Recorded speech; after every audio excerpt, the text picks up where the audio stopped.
আজকে এই মুহূর্তে জরুরি ভিত্তিতে এসেছি, কারণ আমি একটা ছোট্ট নিউজ পেয়েছি। যে নিউজটাই আপনাদের সাথে শেয়ার করার জন্য এসেছি। থাম্বনেল আপনারা দেখেছেন যে শেখ হাসিনা সহ 8 জনকে ফাঁসির রায় প্রস্তুত হয়ে আছে। এখন আপনারা হয়তো অনেকেই এই কথাটা শুনে হয়তো বলতে পারেন যে আমি পাগল হয়ে গেছি বা পাগলের মতো প্রলাপ বকছি, এইসব অনেক কিছুই বলতে পারেন। তবে আমার কথাটা একটু শুনে রাখুন যে বর্তমান যে ইন্টারিম গভর্নমেন্ট, তারা প্রচন্ড ভয়ে ভীত, আওয়ামী লীগের ভয়ে ভীত। আর যার কারণেই এই অক্টোবরের 21 তারিখের আগে অথবা নভেম্বরের মাঝামাঝি সময়ে শেখ হাসিনা, মাহবুব আলম হানিফ, শাহজাহান খান, আনিসুল হক সহ আওয়ামী লীগের 8 জন সিনিয়র নেতার একটা ফরমায়েশি ফাঁসির রায় ঘোষণা করবেন। এবং এই ঘোষণাটা যে করবেন, সেটার সিমটম আপনারা হয়তো কিছু কিছু দেখতে পাচ্ছেন। সেই সিমটমটা হচ্ছে যে আপনারা দেখেন সারা বাংলাদেশের বিভিন্ন জায়গায় কিন্তু আওয়ামী লীগকে সংগঠিত করতে পারে এই ধরনের নেতা, যারা আজকে 13-14 মাস ধরে দেশে আত্মগোপনে ছিলেন, সকলকে একে একে পাকড়াও করা হচ্ছে এবং সকলকেই বন্দি করা হচ্ছে। এখন এরা কেন এই ভেতরে নভেম্বর মাসের ভেতরেই রায়টা হবে, কেন নভেম্বর মাসের ভেতরে দিতে চাচ্ছে? আচ্ছা, আপনার গতকাল একটা জিনিস খেয়াল করেছেন যে ওনারা ওই যে ঐক্যমত কমিশনের মিটিং এ গণভোটের একটা আয়োজন করছে, আর এখানে এই গণভোটের মধ্যে আছে মূল খেলাটা। এই গণভোটটা দিয়ে হানা একটা ভোট, যে হানা ভোটটা আসলে কোনো কথাই না। সরকার যে পক্ষে থাকে সেখানেই জিতে, সবসময় হাই জয়যুক্ত হয়, না কখনো জয়যুক্ত হয় না। এর আগের 3টা গণভোটও আপনারা দেখেছেন। যারা মুরব্বীরা আছেন, 50-এর অধিক যাদের বয়স, ওনারা সেই জিয়া রহমানের হানা ভোট, এরশাদের হানা ভোট, এরপর শাহাবুদ্দিন সাহেবের জন্য হানা ভোট দেখেছেন, এবং এখনকার হানা ভোট। এই হানা ভোট হওয়ার পরপরই হয়তো এই ইন্টিম গভর্নমেন্ট জামাতের সহযোগিতা বলবেন যে এই সরকার তার চেঞ্জ করার দরকার নেই, কারণ এটা তো বিপ্লবী সরকারের মতো, বা আপনার জুলাই আন্দোলনের সরকার হয়ে গেছে, সুতরাং কোনো নির্বাচনের দরকার নেই, এই সরকার প্রয়োজনে আরো 5 বছর থাকবে, আমরা এই করবো সেই করবো। আর যেটাতেই এখন ভয়, এদের সময় ভয় হচ্ছে যে আওয়ামী লীগ, এই নির্বাচন হয়তো আওয়ামী লীগ হইতে দিবে না, এবং আওয়ামী লীগ বিহীন কোনো নির্বাচন হবে না। আওয়ামী লীগের সাথে কথা না বলে আপনি আওয়ামী লীগকে সাইড লাইনে রেখে নির্বাচন করতে পারবেন, কারণ আওয়ামী লীগ বিহীন নির্বাচন হবে না, এটা তারা জানে। এবং তারা দেখেছে যে গত 14 মাসে এত কিছু করার পরও আওয়ামী লীগকে ঠেকানো যাচ্ছে না, শেখ হাসিনাকে ঠেকানো যাচ্ছে না। আর তাই এখন তারা, এবং যেহেতু ইন্টারন্যাশনাল বিভিন্ন চাপ আছে, বিভিন্ন দেশগুলো চাপ প্রয়োগ করছে যে আওয়ামী লীগ বিহীন নির্বাচন যাতে না করা হয়, এবং ইনক্লুসিভ নির্বাচনের কথা বলা হচ্ছে। আর এই কারণেই তারা শেখ হাসিনা সহ 8 জনের ফাঁসির রায় প্রস্তুত করে রেখেছে, যেটা এখন শুধু প্রকাশের বাকি। যে কোনো মুহূর্তে, মানে 21 তারিখের আগে, এই অক্টোবরের 21 তারিখের আগে অথবা নভেম্বরের যে কোনো সময় এ রায় দিয়ে দিবে। কিন্তু এরা ভুলে গেছে যে এরই নাম শেখ হাসিনা। শেখ হাসিনার জন্ম 1947 সালের সেপ্টেম্বর মাসের দিক, 24 তারিখের দিকে ওনার জন্ম।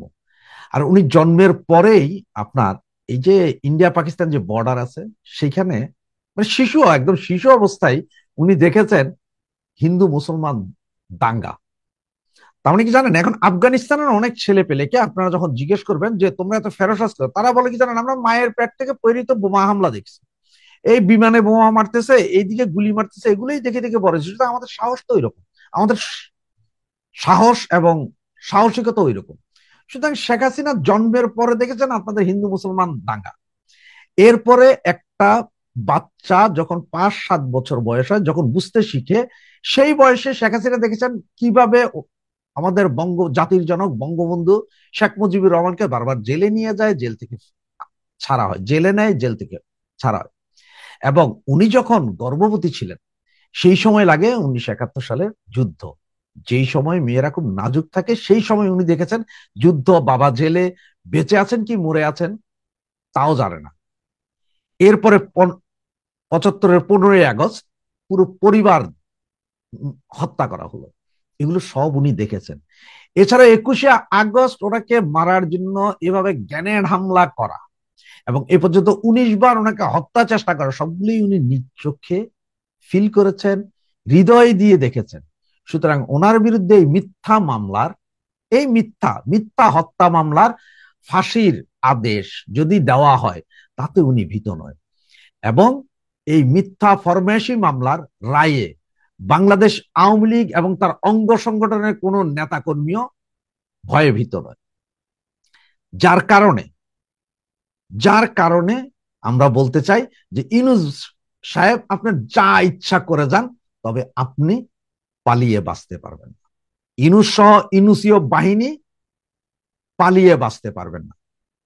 সুতরাং এখন এই নির্বাচন এবং তাদের পথকে, তাদের যে পথ, এই যে এই গভর্নমেন্ট, ইউনূসীয় গভর্নমেন্টের যেই চলার পথ, এটাকে মুক্ত করার জন্য এবং মসৃণ করার জন্যই ওনারা এখন শেখ হাসিনা সহ আমাদের জননেত্রী মাননীয় প্রধানমন্ত্রী শেখ হাসিনা সহ 8 জনের বিরুদ্ধে মামলার রায় অলরেডি প্রস্তুত। এটা জাস্ট শুধু এই যে ক্যাঙ্গারু কোর্ট, যেটা ইন্টারন্যাশনাল ট্রাইব্যুনাল, এটাতেই দিয়ে প্রকাশ করা হবে।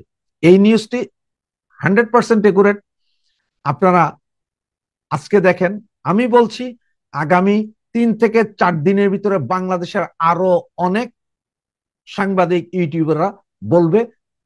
দেখতে থাকুন, এখনই আমাকে গাল দিয়েন না, দেখতে থাকুন যে কি হয়, যে সত্য হয় না মিথ্যা হয়।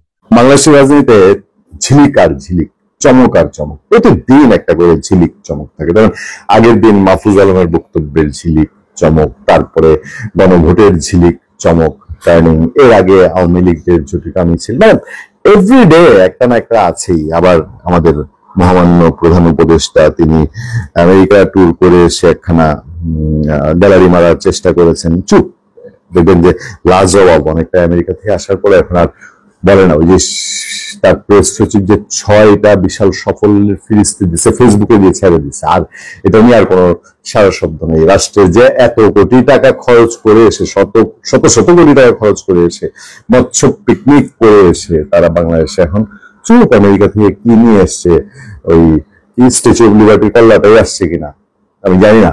দেখ, এরকম চমক ঝিলিক চলছেই, চলবেই। সেসব চমকের একটা অন্যতম চমক ছিল এই গত মাসেই মানবজমিনের সম্পাদক মতিউর রহমান চৌধুরীর একটা রিপোর্টে ঝিলিক ছিল বলা যায়। তিনি প্রথম স্কোপ নিউজ তিনি জানালেন এবং স্পষ্টত যে দিল্লিতে থাকলেও আওয়ামী লীগ শেখ হাসিনা নিয়ে কি হচ্ছে তিনি যেমন প্রথম তুললেন তার ওই রিপোর্টে সিগনিফিকেন্টলি, যে দুইটি শক্তিশালী দুইটি দেশ মধ্যস্থতা করছে। আওয়ামী লীগ কি ফর্মে নির্বাচনে আসতে পারে, রিফাইন্ড আওয়ামী লীগ, শেখ হাসিনা বিহীন আওয়ামী লীগ। আপোষ হয় নাই এখনো, সেটা বলছেন রিপোর্টে, কিন্তু সেটা যে আসতে পারে এবং নির্বাচনে আওয়ামী লীগের থাকা গ্রহণযোগ্য একটা নির্বাচনের জন্য প্রয়োজনীয় রিপোর্টের উল্লেখ আছে।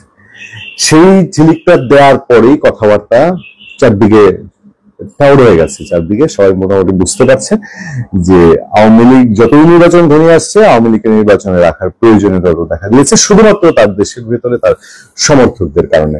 আজীবনে আওয়ামী লীগ এবং বিএনপি এই দুইটা দলকে তাদের তৃণমূল রক্ষা করে, বাংলাদেশের ইতিহাস তাই বলে। এই গত 17 বছর বিএনপিকে রক্ষা করেছে বিএনপির তৃণমূল।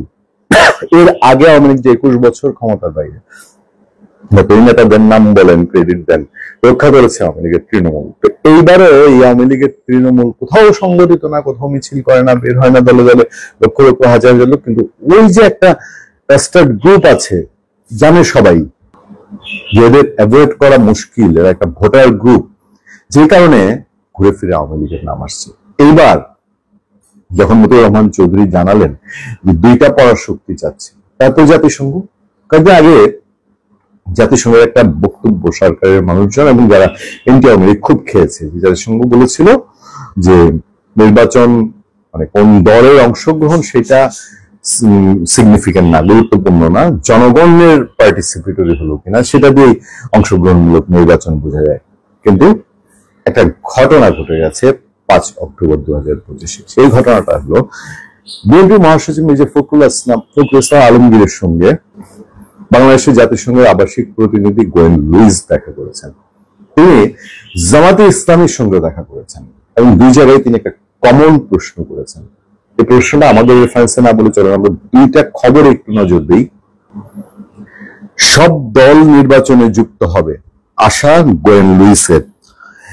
আগামী মাসগুলোতে নির্বাচনের প্রক্রিয়া সামনের দিকে যাবে বলেন তিনি। দুবার বলেছেন, আমি আমার সামনে এই মুহূর্তে যে রিপোর্টে তিনি দুবার বলেছেন আগামী সংসদ নির্বাচনে সব দল অংশগ্রহণ করবে বলে আশা ব্যক্ত করেছেন ঢাকায় জাতিসংঘের আবাসিক সমন্বয়কারী গোয়েন লুইস। এই সব দল বলতে উনি কি বুঝান? সব দল বলতে কি উনি বলবেন যে আওয়ামী লীগ বিহীন, আওয়ামী লীগ তো বাংলাদেশে নিষিদ্ধ না, গ্রামাটিক্যালি কাগজপত্রে সরকারই তো বলে, আমি তো নিষিদ্ধ করিনি, তার কার্যক্রম নিষিদ্ধ করেছি, তাহলে সে নির্বাচন করার কথা।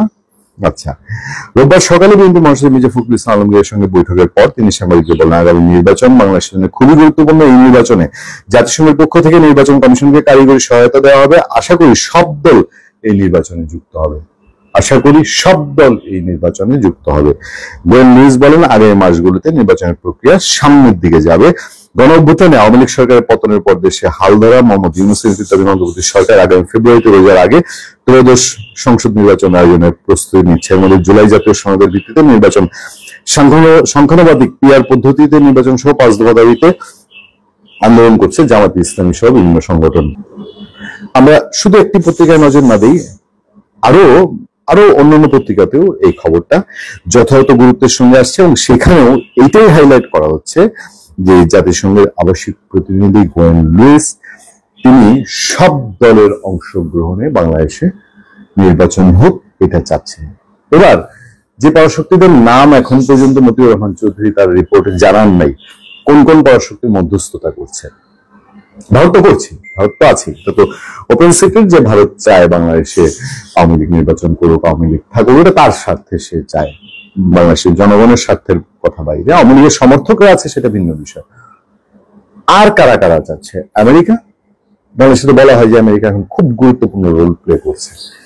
আমার ধারণা অক্টোবরের মধ্যে, মানে এই চলতি মাসের মধ্যে, আমি আজকে 6 তারিখ কথা বলছি, তো এই চলতি মাসের মধ্যে এই যে গোয়েন লুইস যে হালকা একটু বাড়ি দিয়ে দেখলেন না, হালকা জানতে চাইলেন যে আমাদের কাছে, মানে তাদের মতামতটা নেন, এই জায়গায় অন্যান্য যারা চায় বা যাদের ইচ্ছা, যাদের কথা কানা খুশায় শোনা যায়, আমরা নাম শুনি, তারা ওই অক্টোবরের মধ্যেই তাদেরকে ওপেন করবে। তারা বলবে যে হ্যাঁ সব দল মিলে নির্বাচন করেন, আমরা চাই বাংলাদেশে এর আগে বিএনপি কে বাদ দিয়ে, জামাতকে বাদ দিয়ে যেরকম নির্বাচন হয়েছে এরকম চায় না।